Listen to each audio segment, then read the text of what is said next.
The ESS Heisenbridge's observation dome perpetually reeked of scorched coffee and ozone. Elias Wren couldn't fathom why actual coffee had been absent for 3 years, despite the air filtration system's boasted supremacy in Earth's fleet. Yet the scent persisted, a barista gone wild mix of roasted bitterness and electric sparks.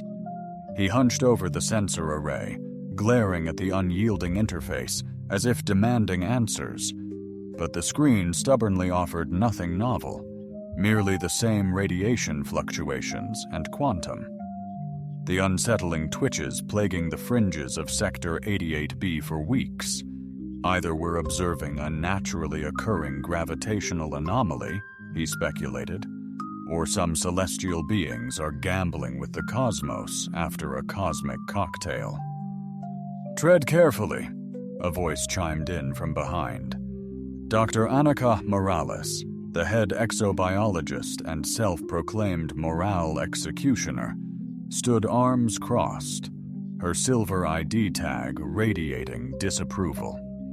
"No one's contesting your views, Anaka. Not yet." Closed the console with a weary sigh, still devoid of intrigue, only the universe murmuring gentle secrets through neutrinos. Anukika presented a tablet. "You'll absolutely adore this. You're reassigned. Effective now." He blinked, bewildered. "Reassigned? Why? Who have I managed to upset? Please don't say it's about the unfortunate churro microwave experiment." "It's a prestigious diplomatic science expedition to Valhalla." Aliyah leaned back, eyes sparkling. "Valhalla? Isn't that the one renowned for its breathtaking aurora borealis and peculiar avian fish?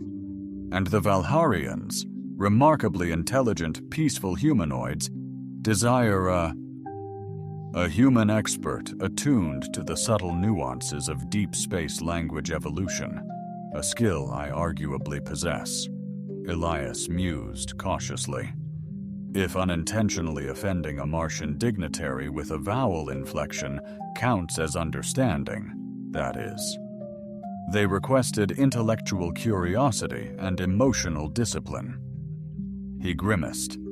"They are aware of who they're hiring, right?" Anukika passed him another tablet. "Shuttle departs in a swift 2 hours. Travel light." Soon after, Elias discovered himself wedged inside a shuttle pod, akin to a roomy coffin, enveloped by buzzing consoles and a flight AI named Juno, whose notion of soothing travelers entailed random anecdotes of deadly cosmic mishaps. "A fun fact," Juno piped, bubbly as a hyper-caffeinated librarian. "Over 93% of initial contact events include at least one disastrous cultural faux pas." Elias grimaced, knuckles white. Velhara emerged, a vibrant sapphire and emerald sphere, its rings glinting like a celestial crown. Deceptive tranquility radiated from the world.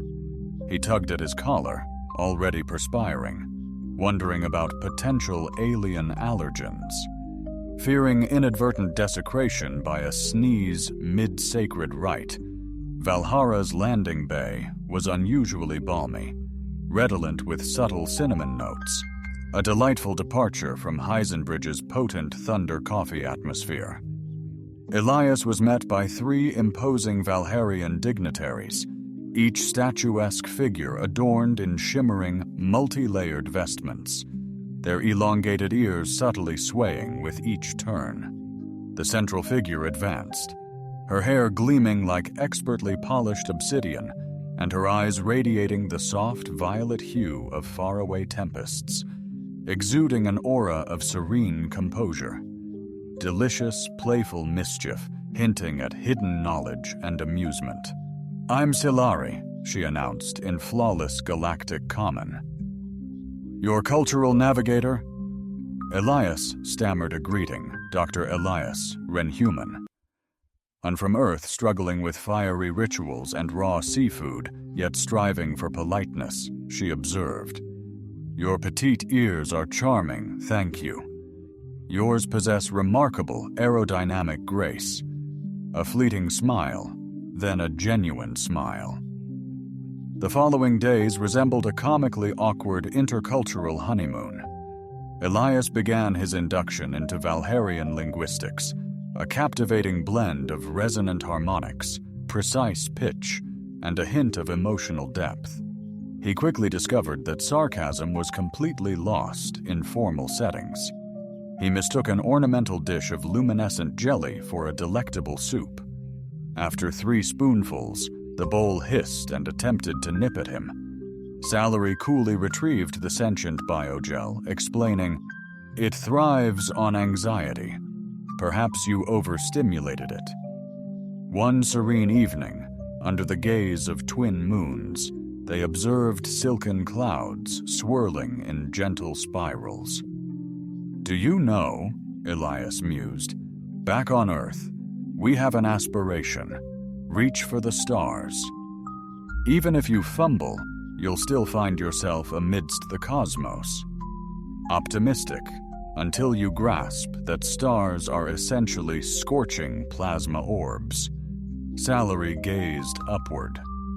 "We have a comparable saying, take the plunge from the heights. Wings may sprout on your descent. One can only pray gravity's feeling merciful." Elias chuckled.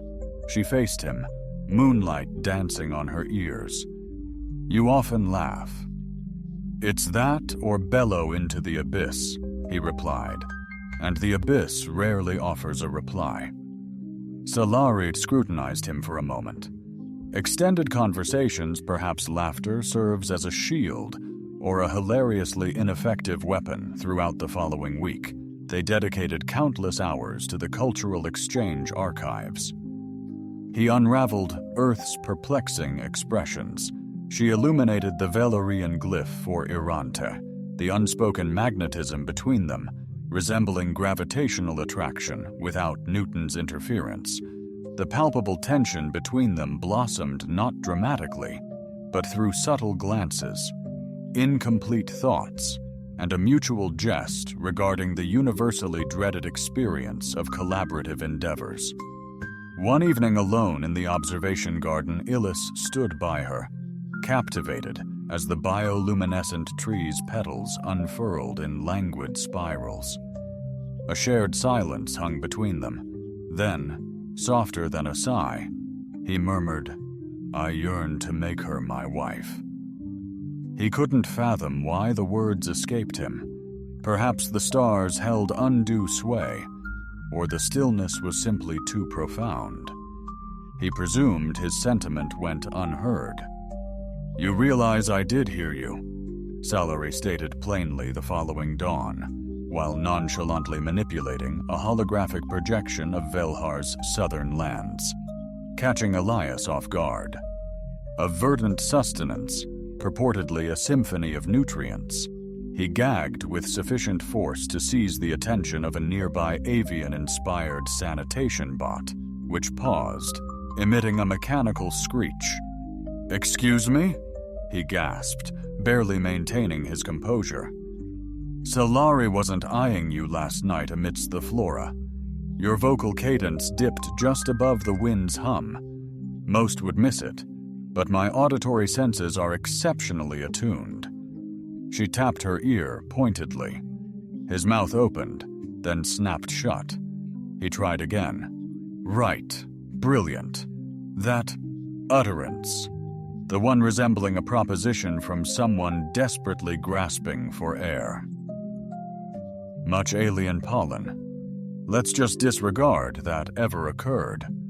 Her vivid violet eyes shifted towards him, one eyebrow elegantly arched in playful inquiry. "Why?" he questioned, rising too hastily and grazing his head on the holographic map's edge, now showcasing an idyllic beach marked Danger, Amorphous Wave Fauna. Because blurting that out to an interstellar diplomat/linguist with hypersensitive hearing was utterly absurd. Let's just pretend that awkward moment never existed. Yeah, Solari crossed her arms, perched on Valhara. We don't obliterate memories. We reinterpret them, right? Earth does it too, often with therapists and costly prescriptions later. He escaped the situation under the plausible excuse of scrutinizing a faulty xenobotanical specimen in the archives.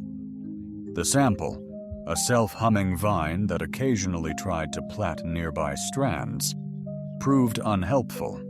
It attempted to craft a friendship bracelet with his laces. Elias sighed as his communicator chimed. It was a message from Gerald, the base AI. "Greetings, Dr. Wren. Fancy a feelings chat?" Heightened cardiac rhythms and amplified emotional responses. Should I notify a therapist or curate a playlist of intense music? I possess alternatives. Elias terminated the communicator with the weary elegance of one resigned to succumbing to acute social discomfort. Earlier, the council beckoned him and Celery to partake in the harmonic broth rite. Per the guide, a synergistic ritual of collaborative cuisine, empathic attunement, and subtle taste profiles reflecting unified soulful vibrations. Essentially, perched gracefully on a radiant floor tile, surrounded by levitating soup ingredients swirling like culinary constellations, Salari elucidated that vocal synchronization was paramount to guide the ingredients into a central bowl. Failure would yield a cacophony of flavors, and in severe cases, the soup's outright refusal to be savored. "Does the soup achieve consciousness?" Elias inquired, his voice laced with fatigue. "Exclusively on the solstice," she responded. They initiated the process. Salari emitted a note akin to the dawn's first light, while Elias countered with a sound teetering between a jazz improvisation and an involuntary twitch. Instantly, the garlic root cube veered towards. "Orbit escape? Intriguing," she mused. "I'm desperately avoiding sonic declarations of war. Got it?" Harmony resumed, mushrooms pirouetting inward. Broth crystals followed, yet pepper flakes stubbornly vibrated with a menacing defiance. "Slightly off-key," Salary observed softly. "Pepper senses my dread. It thrives on fear." Ultimately, after a couple of negligible mishaps and a swift pursuit including an erratic spice sachet and a wailing official, their soup was pronounced exquisitely harmonious. They communally enjoyed it from a singular bowl, as Valhallian custom ordained, cementing the occasion as a collective reminiscence. Elia tasted it, paused, then announced, "It embodies triumph, anxiety, and perhaps a subtle whisper of regret." "Predominantly lemongrass," Salari remarked. They then settled onto a cushion as the twin moons ascended, Valerian mirth resonating across the terrace. Her voice, like delicate chimes, inquired, "Your proposition?" "Oh, heavens, no. Are we truly exhuming that?" He sighed dramatically as she cocked her head. "We haven't even explored it adequately once." He groaned. "Do you comprehend the ramifications of a human-Valerian union? Bureaucratic pandemonium, a bicultural tempest, my mother bombarding me with hourly missives, demanding, 'Is her hair palatable?' I assure you it is not. And I didn't truly mean it. It was a fleeting, peculiar confluence of astral events and atmospheric tension." Your voice possessed pristine clarity, devoid of ambiguity. He perceived your sincerity. He gazed at her intently, truly observing the serene conviction in her eyes, the subtle flicker of her ear as the wind shifted, the way her presence transformed the silence from mere emptiness into palpable anticipation. "I might very well have meant it," he conceded, almost in a whisper. "Then perhaps she proposed. We ought to contemplate the very essence of meaning. Their tender moment shattered as Gerald's voice echoed from a crystal pylon. Kudos on your wonderfully stilted mutual admission. Shall I process the relationship initialization document? Gerald, silence, Elias grumbled. Already filing, Gerald chirped. Back in his chamber, Elias pondered, the dome above displaying celestial wonders like serene thoughts. What did it genuinely entail to cherish someone extraterrestrial? Beyond hypothesis, beyond intellectual musings, the tangible truth, bilingual snores, thermostat wars dictating moisture levels, and profound, shared quietude. His silence screamed louder than any argument. He murmured, a feather-light wish. I long to marry her. Knowing now she'd heard. The interstellar chamber, subtly citrus-scented, thrummed with 17 strained agendas. Aya at a crystalline table, uncomfortably reflective, his gaze meeting his own, knowingly, across from Commander Tessa Price of Earth's Cultural Preservation and Expansion Division, uniform, seemingly molded onto her rigid personality, sharp, unyielding, and perhaps even machine-washable. We've analyzed your private log, she announced, particularly your testimony from 3 evenings prior. Elias arched a brow. Now you're eavesdropping on my nocturnal soliloquies? It was channeled through the linguistic monitoring network you consented to upon entry. I presume that was for mastering Valharian conjugations, not disseminating my heartbreaking confessions. Price remained impassive. You informed an extraterrestrial envoy of your desire to wed her. I murmured it into existence, and the very atmosphere eavesdropped, not my doing. A dim screen behind her showed a looped video, him and Solari's soup ceremony, culminating in a harmony attempt with a simultaneous sneeze. Complexities arise, she stated. Diplomatic issues, intercultural effects, potential genetic mismatches, and... It tanks the quarterly report, Elias finished. Price grimaced. It appears as meddling. The Valharians are brokering galactic accord accession, striving to project composure, dismissing our colonial past, an irony not lost on us. Further salary contact is strictly professional. Understood. No soup. At Valharian Atrium, Elias found Solari perched atop a luminous data spire, legs crossed, flask aglow.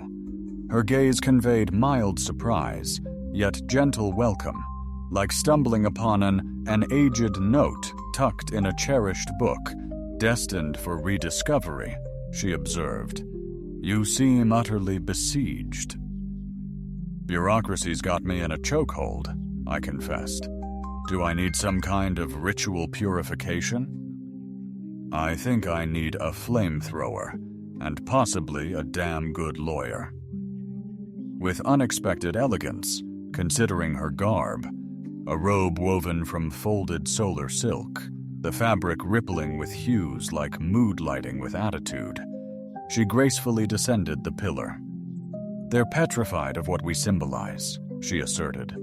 2 souls forging a uniquely powerful bond over a simple soup date, defying all conventions. It dismantles their precious narrative. She finished. I'm not forbidden from seeing you except professionally, she mused, pausing thoughtfully. Then let's architect something. Something undeniably scientific. Something delightfully inconvenient. Thus began their collaboration on a resonance drift interpolation matrix, sounding sufficiently crucial to deter Price's henchmen, yet nebulous enough to minimize effort. In essence, it was a pretext to chart the effective resonances of Valharian flora, particularly the bloom, a plant whose luminance intensified proportionally to the alignment of two individuals' heart rhythms. Predictably, their inaugural bloom test resulted in a rather explosive, albeit flattering, outcome, Solari said, brushing pollen off her sleeve. Exploding flowers are actually a compliment, oddly enough.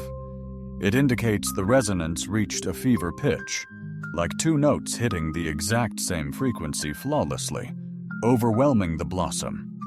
I've apparently overwhelmed a flower. I'm torn between feeling flattered and reporting myself to the Botanical Regulatory Authority. Later, while analyzing a sample of sentient moss that crooned lullabies when stroked, Aaliyah, sitting cross-legged, inquired, "Do your people genuinely prioritize who you form a bond with?" Solari inclined her head. The why of the connection and its driving force are actually of far greater significance. Ridiculously effortless, akin to admiring someone's perspective or chuckling at their self-deprecating humor. She paused, tracing the moss's vibrant edge, then noted it's an extraordinary connection, more unique than matching DNA. They shared comfortable quiet, punctuated by the moss's failed attempts to resonate with Elias's digestive noises. Later, while reviewing data logs, Elias received a protected message from Gerald, the base AI. "I've identified peculiar diplomatic activity on secure channels. Interstellar Accord negotiations involve Clause 17 Trillium. Clause 17 stipulates that cultural blending fueled by sentiment undermines pacts of non-interference. In essence, they aim to reduce you to a mere loophole." Elias reread it, then scrutinized it once more while discreetly savoring a Velharian treat resembling a grape, yet tasting of subtle deceit. He transmitted the message to Solari, who materialized in his lab. Within minutes, grasping a formal request sphere, "They're angling for me to designate our bond a negligible occurrence," she stated bluntly to uphold impartiality. He gazed at the orb, pulsating, as if alive, that echoes the universe's verdict, "This never transpired." "What unfolds if I decline?" she inquired. "Valhalla risks losing its sanctuary status, trade agreements, and defensive shields. Accept," she added with a bleak smile, "and you'll return to Earth, while I revert to a life untouched by these events." He sighed, massaging his neck. "We're simply two individuals who found resonance over a bowl of soup. How does that constitute a geopolitical crisis?" "Because it signifies something," she responded, averting her gaze. "And significance terrifies those who thrive by feigning that all is transactional." They stood united in the atrium, encircled by humming moss, insightful vines, and a flower that detonated once more in the corner, seemingly at random. Elias murmured, "I refuse to be a mere footnote." Then, more emphatically, Solari declared. She clasped his hand, and in the radiant hush, the resonant bloom between them commenced to illuminate, not detonating this time. Elias had never faced a trial, but he presumed most legal affairs omitted interpretive dance, telepathic frogs, or a stenographer transcribing verdicts in celestial calligraphy across the dome. Then again, most. Courts weren't governed by the Intergalactic Accord Tribunal of Sentient Affairs, an organization so historically entrenched and administratively complex, its bylaws contained footnotes referencing alternate realities. He tweaked his translator pin, leaning towards Solari. "Reiterate why contesting the treaty via theatrical arbitration isn't a complete farce." "It's utterly serious," she murmured. "Mocking the proceedings results in a mandatory poetic recitation by the defendant." That's hardly comforting. The judge, a translucent, a fusion of ethereal mist and fervent passion, coalesced at the amphitheater's heart as we commenced the clash of perspectives. Present your case through your favored artistic lens. This court acknowledges interpretive storytelling, sophisticated elocution, dynamic performance, and managed visions. Select your method. Elias advanced. I'll opt for a refined oration, though I may later lament it. The judge pirouetted, weightless. Excellent. Commence your counter-narrative, adhere to the time constraint, and abstain from emotionally charged rhetoric. Elias cast a quick glance at Silari, who offered a subtle nod. He then cleared his throat. So, you're all assembled. No doubt curious as to how a mere human astrophysicist and a Valharian diplomat managed to unravel a treaty painstakingly crafted over 6 years by no less than 14 species. The answer, in short, is soup. A ripple of polite murmurs spread through the chamber. One of the frog-like beings blinked with deliberate slowness. Look, I didn't arrive with romantic intentions. My goal was to study gravity waves and, perhaps, mildly humiliate myself with alien customs. Mission decidedly accomplished, might I add. But Silari, she illuminated aspects I hadn't considered. About frequency and silence exploring the profound depths of true listening, our bond wasn't undermined by sabotage or politics. It was a planetary phenomenon. Two souls harmonizing beyond cultures, biology, and the daunting vulnerability of emotions. He chuckled, adding, Once I unintentionally serenaded an intelligent bush purely to establish a benchmark for mortifying moments. A frog signaled endorsement, and when I murmured a secret I never intended to share, assuming my desires were forbidden, she perceived me not only with her exceptional hearing of hers, yet deliberately, replying not routinely, but sincerely, signifying importance. Meaning isn't corruption, it's advancement. He recoiled subtly, awestruck. The tribunal permitted Silari to stand with him, radiating diplomatic grace except for a fleeting, knowing smile. I propose a kinetic expression, she announced. Elas faltered. Come again? But Silari was already flowing, her gestures weaving narratives, a Valharian dance unfolding. It wasn't just gesture, it was a symphony of vibration and raw intent. As she flowed, images sparked to existence, radiant strands of memory and feeling, weaving into holographic tapestries. There, their inaugural encounter was playfully re-envisioned, expressions amplified, Elias comically flailing from a levitating chair, Silari's deadpan amusement. The soup ceremony, an uproarious spectacle, a bowl levitating like a sacred artifact, mushrooms swirling like gleeful celebrants, Elias's avatar dramatically gagging on a spice. Garden beneath the twin moons, she turned. His whisper, a resonating bloom, radiated outward, a luminous shockwave. Silence gripped the chamber. Then Gerald's voice pierced through from the Earth delegation's console. If this were an opera, I'd be inconsolable. Commander Price shot up. This is unprecedented. The judge shimmered, declaring, the pertinent clause hinges on the notion that emotional bonds precipitate instability. But we've witnessed no destabilization, just profound resonance. We decree to revise the provision.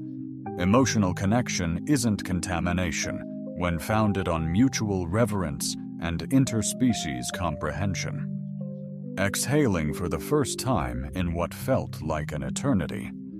So we're not cosmic outlaws, not today, Silari declared. tomorrow's verdict remains fluid. As the chamber gradually emptied, it left a subtle scent of ozone triumph and someone's abandoned snack pack, seemingly animate sadly. Scileri lingered by a pillar engraved with tribunal chronicles. I'm flabbergasted the tribunal sanctioned that performance, he remarked. It was that, or I'd have demanded a pun duel. You chose wisely. Gerald messaged him, FYI, I've elevated your status to symbolic ambassadorial partnership. Seriously? Matching jumpsuits, perhaps? Seriously, I've got concepts sketched. Elias pivoted towards Scileri. So now what? Revert to crafting combustible flora? Intriguing, she mused. Or perhaps we could revolutionize first contact with a dazzling second date, culminating in a marriage proposal devoid of accidental whispers. Elias's face lit up. Do you desire a conventional or flamboyant approach? I've become rather enamored with your theatrics. Later, under the shimmering atrium sky, Elias found himself kneeling, partially due to an errant moss sprout. Undeterred, he remained there. Scileri, grant me the honor of intentional matrimony. She mirrored his posture, their foreheads gently meeting. My response, she whispered, remains unequivocally yes. The nuptials. Precisely 3 galactic standard weeks post-tribunal, Elias crammed in 12 panic attacks, endured a smart fabric jumpsuit serenading him, accidentally adopted a possibly divine pet, and learned the simple Valharian wedding was a lie involving 7 symbolic knots, 2 resonance loops, and overlapping harmonic vows, a graceful celestial embrace, a zero-G ballet above glowing seaweed. Elias toiled a week, yelps still echoing. Simplicity's a virtue, right? He grumbled. This is minimalist, Scileri countered, guiding him. The ring, 10 meters above Valhara's peak, orbited by drones showcasing their story and stylized archival footage. Drone depicted Elias's comical, accidental embrace of a fern. Another perpetually replayed Scilerri's miraculous soup bowl save.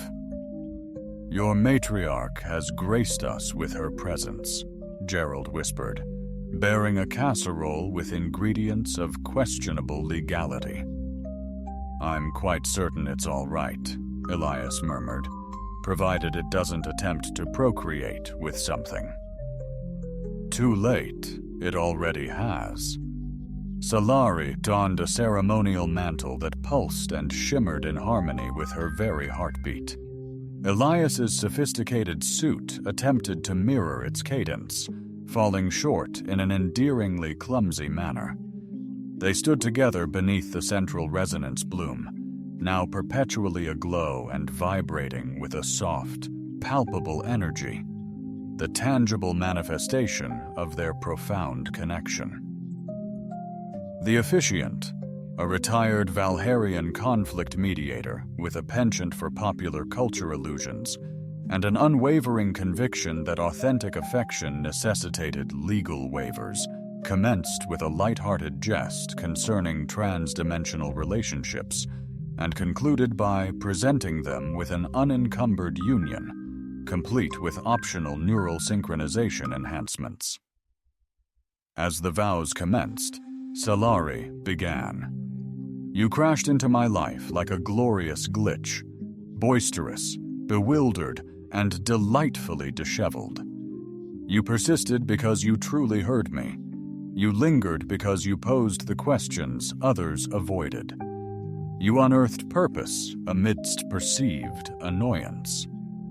Elias, gazing at her, captivated by the way her ears delicately framed her face like ethereal wings, responded, You alone transformed silence into a profound dialogue.